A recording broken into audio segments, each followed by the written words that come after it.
আজ আমরা দেখতে চলেছি একটি রোমাঞ্চকর সার্ভাইভাল সিনেমা, যেখানে আমাদেরকে দেখানো হয়েছে দুই আপন বোন ছুটি কাটানোর জন্য বিদেশে ঘুরতে গিয়েছিল, কিন্তু সেখানেই তাদের সঙ্গে ঘটে যায় একটি ভয়ঙ্কর ঘটনা। ঘটনাটি এমন যে বড় বোন ও আরও কয়েকজন লোকাল মানুষ মিলে একটি হট এয়ার বেলুনে করে অ্যাডভেঞ্চারের জন্য আকাশে পাড়ি দিয়েছিল, কিন্তু দুর্ভাগ্যের বিষয় হচ্ছে সেই বেলুনটি তাদের নিয়ন্ত্রণের বাইরে চলে যায় এবং এর থেকেও গুরুত্বপূর্ণ বিষয় হচ্ছে ওই বেলুনটির গ্যাস শেষ হয়ে যায় এবং বেলুনটি এসে পড়ে অথই সমুদ্রে। এখন প্রশ্ন হলো, তারা তাদের জীবন বাঁচানোর জন্য কি করবে, কিংবা তারা কি পারবে ওই অথই সমুদ্র থেকে নিজেদেরকে বাঁচিয়ে নিয়ে ফিরে আসতে, নাকি সেখানেই ঘটবে তাদের জীবনের শেষ যাত্রা। অসাধারণ একটি সিনেমা। তাহলে চলুন আর বেশি কথা না বাড়িয়ে আজকে এই গল্পটাই দেখে আসা যাক। সিনেমার শুরুতেই আমরা কেট নামের একটি মেয়েকে দেখতে পাই। সে একটি এয়ারপোর্টে তার ছোট বোনের সঙ্গে দেখা করে। আসলে তারা দুইজন একটি দেশে ছুটি কাটানোর জন্য এসেছে। এখানে লেসকে দেখে আমরা এটা বুঝতে পারি যে সে তার বড় বোনের সঙ্গে এসে তেমন খুশি না, কারণ সে তার বেশিরভাগ সময়টাই তার ফোনে কাটাচ্ছে। কিন্তু এখানে কেট একেবারেই উল্টো, সে সবসময় খুশি থাকতে আর ঘুরতে ভালোবাসে। আসলে এরা দুই বোন পড়াশোনার জন্য দুজনেই ভিন্ন ভিন্ন দেশে থাকে, তাই এদের মধ্যে সম্পর্কটা খুব একটা ভালো না। তো যাই হোক, এরপর তারা হোটেলের উদ্দেশ্যে বেরিয়ে পড়ে, কিন্তু হোটেলে যাওয়ার সময় লেস তার ফোনে ব্যস্ত থাকার কারণে তারা তাদের পাসপোর্টটা এয়ারপোর্টে ফেলেই চলে আসে।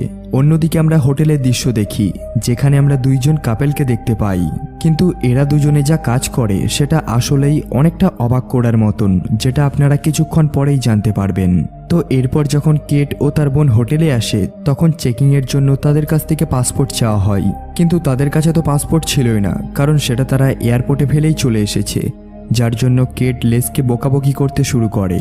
তখন সেখানকার রিসেপশনিস্ট বলে, আপনারা চিন্তা করবেন না, কাল আপনারা অ্যাম্বাসিতে গিয়ে পাসপোর্টটা নিয়ে আসবেন, ততক্ষণ পর্যন্ত আপনারা এখানে থাকতে পারেন।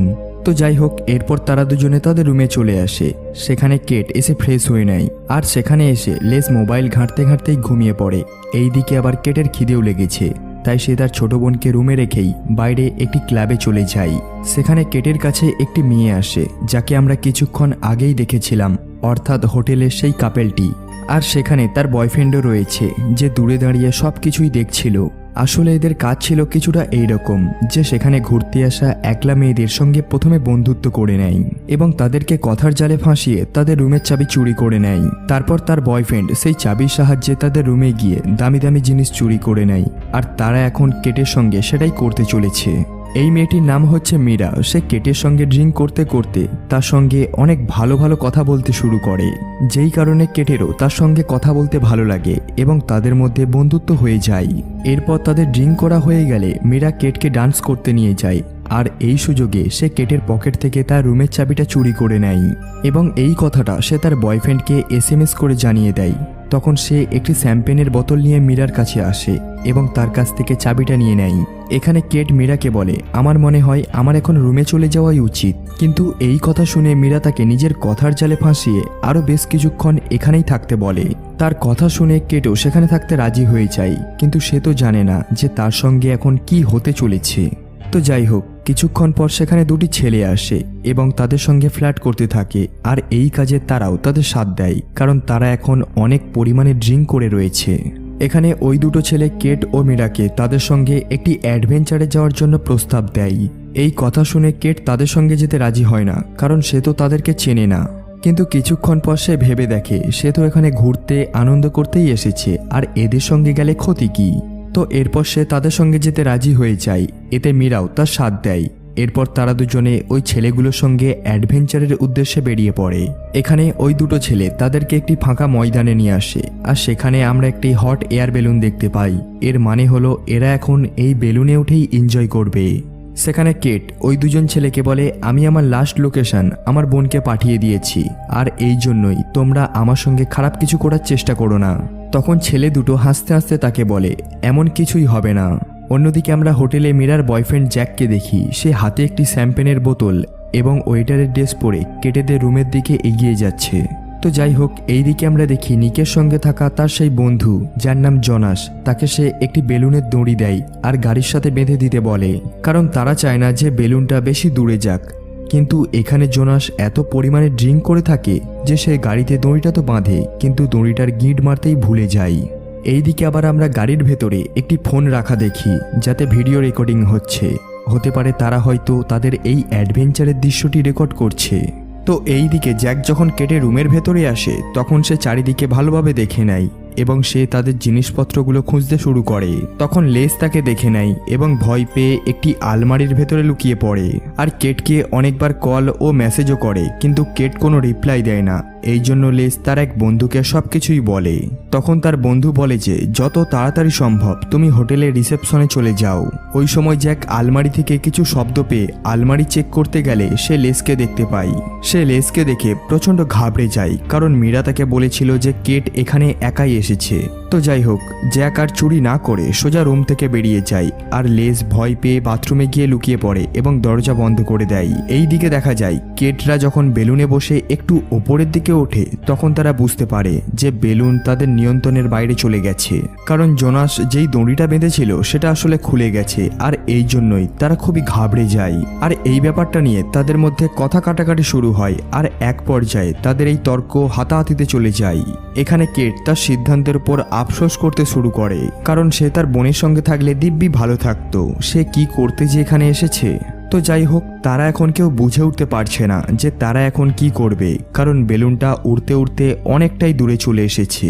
তাছাড়া তাদের কিছুটা দূরেই উইন্ডমিল রয়েছে, যেটা দেখে সকলে খুবই ঘাবড়ে যায়, কারণ তাদের বেলুনটা দ্রুত ওই দিকেই যাচ্ছে। এই জন্য সকলে খুবই ভয় পেয়ে নিচে বসে পড়ে। আর এখন বেলুনটি যদি উইন্ডমিলের পাখার সঙ্গে ধাক্কা লাগে তাহলে হতে পারে বেলুনটি ফেটে যাবে, আর এটা হলে তাদের মৃত্যু নিশ্চিত। ওই সময় কেট নিককে বেলুনটির গতিবেগ ও ডাইরেকশন চেঞ্জ করতে বলে। তখন জোনাস বলে এটা তো আমরা ঠিকভাবে ওড়াতেই পারি না, আমরা এটা দেখে দেখে শুধু এইটুকুই শিখতে পেরেছি। এই কথা শুনে কেট খুবই ভয় পেয়ে যায়। তো এখানে জোনাস কোনো রকমভাবে বেলুনটির গ্যাস সিলিন্ডার চেঞ্জ করে বেলুনটির স্পিড বাড়িয়ে দেয়, যার জন্য বেলুনটি এইবার আস্তে আস্তে ওপরে উঠতে শুরু করেছে। আর সেই মুহূর্তে আমরা নিচে একটি লোককে দেখতে পাই যে কেটেদের বেলুনটিকে দেখতে পেয়েছে এবং বেলুনটিকে উইন্ডমিলের দিকে যেতে দেখে সে ভিডিও রেকর্ডিং করতে শুরু করেছে। তো যাই হোক, দুর্ভাগ্যবশত উইন্ডমিলের একটা পাখার সঙ্গে তাদের বেলুনটির সংঘর্ষ হয়, যার ফলে বেলুনটির বাকেটের এক অংশ ভেঙে যায়। আর এই সংঘর্ষের ফলে জোনাস বেলুন থেকে নিচে পড়ে যায় আর নিকের পায়ে একটি কাঠের টুকরো গেঁথে যায়। তখন কেট তাকে সাহায্য করার চেষ্টা করে। তখন নিক কেটকে গ্যাস সিলিন্ডারটা বন্ধ করে দিতে বলে, কারণ এইভাবেই চলতে থাকলে তাদের বেলুনটি আরো ওপরের দিকে উঠতে থাকবে আর দ্রুত গ্যাস শেষ হয়ে যাবে। আর এই জন্যই সে গ্যাসটা বন্ধ করে দেয়। এইদিকে আমরা লেসকে দেখতে পাই যে হোটেলের রিসেপশনের দিকে দৌড়ে দৌড়ে যাচ্ছে এবং জ্যাক মীরাকে বারবার কল করার চেষ্টা করে, কিন্তু মীরা কলটি রিসিভ করছে না। তো এইদিকে বেলুনের মধ্যে তারা একটি ফার্স্ট এড বক্স দেখতে পায়, যেটা দিয়ে কেট নিকের প্রাথমিকভাবে চিকিৎসা করে। কিন্তু সেখানে ব্যান্ডেজ না থাকায় কেট তার গেঞ্জি খুলে নিকের পায়ে ভালোভাবে বেঁধে দেয়। এইদিকে তারা তাদের সামনে একটি দড়ি ঝুলতে দেখে, যেটাতে তারা জোনাসকে ঝুলতে দেখে। এর মানে হলো জোনাস এখনো মারা যায়নি, সে নিচে পড়ে যাওয়ার আগে দড়িটা ধরে নিয়েছিল। এই জন্য কেট ও মীরা নিককে বেলুনের মধ্যে নিয়ে আসার অনেক চেষ্টা করতে থাকে, কিন্তু দুর্ভাগ্যবশত জোনাসের হাত থেকে দড়িটা ফসকে যায় এবং সে ফাইনালি নিচে পড়ে মারা যায়। তো যাই হোক, এখন এই বেলুনে আর মাত্র 3 জন বেঁচে রয়েছে, যার মধ্যে একজন আহত আর 2টি মেয়ে খুবই ভয় পেয়ে রয়েছে। তারা কিছুই বুঝতে পারছে না যে তারা এখন কি করবে আর কি করলে এই সমস্যা থেকে মুক্তি পাবে। তবে এখানে তাদের জন্য একটি স্বস্তির খবর হচ্ছে তারা এখন উইন্ডমিল থেকে অনেকটা দূরে চলে এসেছে এবং অনেকটাই ওপরে উঠে গিয়েছে। অন্যদিকে আমাদেরকে হোটেলের সিন দেখানো হয়, যেখানে আমরা দেখতে পাই হোটেলে পুলিশ অফিসার এসেছে। আসলে এখানে লেস হোটেলের স্টাফদের সবকিছু বলে দিয়েছিল আর এই জন্যই তারা পুলিশ অফিসারকে ডেকেছে। এখানে পুলিশ লেসকে তার বড় বোন কেটের ব্যাপারে জিজ্ঞাসা করে। তখন সেখানকার একজন স্টাফ বলে সে কাল রাতে ক্লাবে গিয়েছিল, তারপর সে সেখান থেকে কোথায় গিয়েছে আমরা বলতে পারবো না। এইসব শুনে পুলিশ অফিসার লেসের কাছ থেকে তার বড় বোনের ব্যাপারে সমস্ত ইনফরমেশন নিয়ে সেখান থেকে চলে যায়। এইদিকে আমাদেরকে আবারও বেলুনের সিন দেখানো হয়, যেখানে আমরা দেখতে পাই যে তাদের বেলুনের গ্যাস খুব দ্রুত শেষ হয়ে আসছে আর এখন তারা একটি সমুদ্রের মাঝ বরাবরে চলে এসেছে। এর মানে হলো এখন যদি বেলুনটার গ্যাস শেষ হয়ে যায় তাহলে তারা সমুদ্রের জলে তলিয়ে যাবে। এইসব দেখে কেট নিককে কিছু একটা ব্যবস্থা করতে বলে। তখন নিক বলে আমাদেরকে সর্বপ্রথম বেঁচে থাকা গ্যাস সিলিন্ডারটাকে লাগাতে হবে। এই কথা শুনে কেট আর মীরা বেঁচে থাকা গ্যাস সিলিন্ডারটা লাগিয়ে দেয়। এরপর কেট তার মোবাইল বার করে, কিন্তু সে দেখে তার মোবাইলে নেটওয়ার্ক নেই, যেটা দেখে সে খুবই হতাশ হয়ে যায়। আর মীরাকে বলে যে আমার বোন একা রয়েছে আর সে হয়তো এতক্ষণ আমার জন্য অপেক্ষা করছে, তাই আমাকে এখান থেকে তাড়াতাড়ি ফিরে যেতে হবে। কেটের এই কথা শুনে মীরা চমকে ওঠে, কারণ সে তো জানতো না যে কেটের সঙ্গে তার বোনও এসেছে এবং সে হোটেল রুমে আছে। তখন সে কেটকে বলে, তুমি তো বলেছিলে যে তুমি এখানে সিঙ্গেল এসেছো। তখন কেট বলে, ওটা তো আমি আমার রিলেশনের ব্যাপারে বলেছিলাম, কিন্তু তুমি এত ঘাবড়ে যাচ্ছ কেন? এই কথা শুনে মীরা তার কথার কোনো উত্তর দেয় না। এরপর মীরা জ্যাকের কথা ভাবতে থাকে এবং তার আর জ্যাকের করা একটি প্রতিশ্রুতির কথা মনে পড়ে যে তারা দুজনে কখনোই একে অপরকে ধোঁকা দেবে না। আর যদি এমনটা হয় তাহলে তারা আর কখনোই একে অপরের সঙ্গে দেখা করবে না। এর মানে হলো এখন হয়তো জ্যাক আর মীরার সঙ্গে কখনোই দেখা করবে না। তো যাই হোক, ওই সময় তারা সমুদ্রে একটি বোট দেখতে পায়, তাই তারা সেই বোটের দিকে হাত নাড়িয়ে সাহায্য চাওয়ার চেষ্টা করে। কিন্তু ওই বোটের লোকেরা মনে করতে থাকে যে তারা হয়তো তাদেরকে হাই করছে, এই জন্য তারা আর বেশি গুরুত্ব না দিয়েই সেখান থেকে চলে যায়।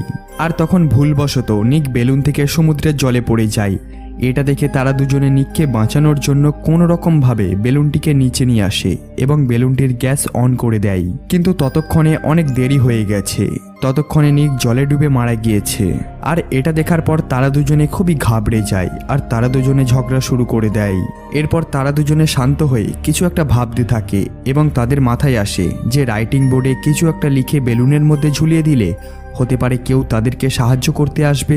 এই জন্য তারা বেলুন থেকে একটা সাদা কাপড় ছিঁড়ে নেয়, আর এটা খুলতে গিয়ে তাদেরকে অনেক কষ্ট করতে হয়েছে, কারণ ওই কাপড়টি বেলুনের একেবারেই নিচের অংশে ছিল। এরপর তারা সেই কাপড়ে তাদের লিপস্টিক দিয়ে SOS লিখতে শুরু করে, কিন্তু দুর্ভাগ্যবশত লেখাটা পুরোপুরি হওয়ার আগেই লিপস্টিক শেষ হয়ে যায়। আর এই জন্য তারা আর কোনো উপায় দেখতে না পেয়ে কেট নিজের হাত কেটে রক্ত দিয়ে SOS লেখাটি কমপ্লিট করে। এইদিকে আমরা হোটেলে লেসকে দেখতে পাই, তার সঙ্গে একজন মহিলা অফিসার যার নাম ছিল অ্যানি, সে দেখা করতে এসেছে।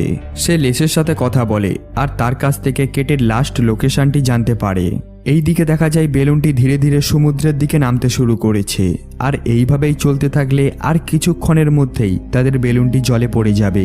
এই জন্য কেটের মাথায় একটা বুদ্ধি আসে, সে একটি টাকার নোটকে সানলাইটের সাহায্যে জ্বালায় আর সেটার সাহায্যে সে সিলিন্ডারের নিচে জমে থাকা গ্যাসে আগুন জ্বালিয়ে দেয়। এই জন্য তাদের বেলুনটা আরও একটু ওপরের দিকে উঠে যায়, যার ফলে তারা কিছুটা হলেও খুশি হয়। কিন্তু বিপদ এখনও কাটেনি, তারা জলের অনেক কাছেই রয়েছে। এইদিকে লেস অ্যানির সঙ্গে কেটের লাস্ট লোকেশনে চলে আসে এবং তারা কিছুটা দূরেই নিক ও জোনাসের গাড়িটা দেখতে পায়। গাড়ির দরজাটা খুলতেই তারা একটি মোবাইল দেখতে পায়, যেটাতে ভিডিও রেকর্ডিং হচ্ছে। এরপর তারা রেকর্ডিংটি দেখে বুঝতে পারে যে কেটেরা হয়তো এই বেলুনে করেই ঘুরতে গিয়েছিল আর এখন হয়তো কোনো বিপদে পড়েছে। এটা জানার পর লেস তার বোনের জন্য খুবই চিন্তিত হয়ে পড়ে। এই দিকে দেখা যায় কেট তার মোবাইলের ব্যাক সাইড খুলে মোবাইলে নেটওয়ার্ক আনার চেষ্টা করতে থাকে, আর এটাতে সে সফলও হয়। এরপর মোবাইলে নেটওয়ার্ক আসলে সে দ্রুত তার কারেন্ট লোকেশনটি লেসকে পাঠিয়ে দেয়, আর তখনই দেখা যায় তার মোবাইলটি সুইচ অফ হয়ে যায়। কিন্তু সৌভাগ্যবশত কেটের পাঠানো লোকেশনটি লেসের কাছে পৌঁছে যায়, আর তারা দুইজন একটি বোট নিয়ে তাদেরকে বাঁচানোর উদ্দেশ্যে বেরিয়ে পড়ে। কিন্তু এই দিকে বড় সমস্যা হলো তাদের বেলুনটি জলের অনেক কাছাকাছি চলে এসেছে, আর এই জন্য তারা দুজনে বেলুনের উপরে চড়তে শুরু করে। কিন্তু এটা করেও কোনো লাভ হয় না। এই জন্য তারা ভাবতে শুরু করে যে তাদের শেষ সময় চলে এসেছে আর এই মাঝ সমুদ্রেই হয়তো তাদের মৃত্যু হবে। এইসব ঘটতে দেখে মীরা তার প্ল্যানটা কেটকে বলে দেয় যে সে ইচ্ছে করেই তাকে এখানে ফাঁসিয়েছে, যাতে সে এখানে থাকলে তার বয়ফ্রেন্ড তার রুমে গিয়ে তার জিনিসপত্র চুরি করতে পারে। আর এখানে আমরা জানতে পারি ওই দুটো ছেলেও তাদেরই দলের লোক। এটা শুনে কেট খুবই রেগে যায় এবং তার সাথে অবাকও হয় এবং চিন্তিতও হয়ে পড়ে। চিন্তার কারণ হলো তার বোন তো রুমের মধ্যে ছিল, আবার তার সঙ্গে কিছু হয়ে গেল না তো, কারণ সে এমনিতেই এখানে ফেঁসে রয়েছে, আবার তার বোনের টেনশন, সবকিছু মিলিয়ে কেট একটা ভয়ঙ্কর পরিস্থিতির শিকার হয়েছে। এইদিকে আমরা জ্যাককে দেখতে পাই, সে অন্য একটি মেয়ের সাথে মিলে একটি টুরিস্টের রুম থেকে সবকিছু চুরি করে চলে যাচ্ছে। এখন মীরার ব্যাপারে তার কোনো হুঁশই নেই, সে চুরি করতে পারলেই হলো। এইদিকে দুর্ভাগ্যবশত বেলুনটা জলের মধ্যে পড়ে গিয়েছে, যার ফলে তারা দুজন বেলুনের কাপড়ের নিচে পড়ে ডুবতে শুরু করে। কিন্তু তারপরেও তারা অনেক কষ্ট করে কাপড়ের নিচ থেকে বাইরে বেরিয়ে আসে আর বেলুনের মধ্যে থাকা একটা গ্যাস সিলিন্ডারের সাহায্যে জলে ভাসতে থাকে। তো তো যাই হোক, এই দিকে আমাদেরকে দেখানো হয় লেসেরা যেই বোট নিয়ে কেটেদেরকে সাহায্য করতে আসছিল তাদের বোটটি হঠাৎ খারাপ হয়ে যায়। এর মানে হলো তারা এখন আর কেটেদের কাছে আসতে পারবে না। কিন্তু দেখা যায় সৌভাগ্যবশত কেটেদের সামনে একটা বড় কার্গো শিপ আসে, যেটা দেখে তারা দুজনে খুবই খুশি হয়। কিন্তু তাদের এই খুশি বেশিক্ষণ থাকে না, কারণ এত বড় কার্গো শিপের ভেতরে যেই মানুষগুলো রয়েছে তারা নিচে এত ছোট দুইজন মানুষকে দেখতে পায় না। আর এই জন্যই কার্গো শিপটি সেখান থেকে চলে যায়, যেটা দেখে কেটেরা খুবই হতাশ হয়ে পড়ে। আর ওই সময় আমরা লেসদেরকে দেখি তারা তাদের ছোট বোটটি দিয়ে দাঁড় টেনেই কেটেদের উদ্দেশ্যে এগিয়ে যাচ্ছে। আর এখানে লেস মাঝে মাঝেই বাঁশি বাজাচ্ছে, যাতে তারা আসছে কেটেরা যেন সেটা বুঝতে পারে আর নিজেদেরকে বাঁচিয়ে রাখার চেষ্টা করে। তো যাই হোক, এইবার অবশেষে তারা মাঝ সমুদ্রে কেটেদেরকে দেখতে পায় আর তাদেরকে দ্রুত বোটে তুলে নেয় এবং তারা অবশেষে সেই বিপদ থেকে বাঁচতে পেরেছিল, এই জন্য তারা ভীষণ খুশি হয়। অন্যদিকে আমরা জ্যাক যেই হোটেল রুমে ছিল সেখানে দেখতে পাই, সেখানে জ্যাক ঘুম থেকে ওঠার আগেই মেয়েটি টাকা পয়সা ও দামি দামি জিনিসপত্র নিয়ে পালিয়ে গিয়েছে। আর এতে করে বোঝা যায় যে কারোর সাথে খারাপ করলে সেটা উল্টে তার সাথেই হয়। আর এখানেই এই অসাধারণ সিনেমাটি শেষ হয়ে যায়।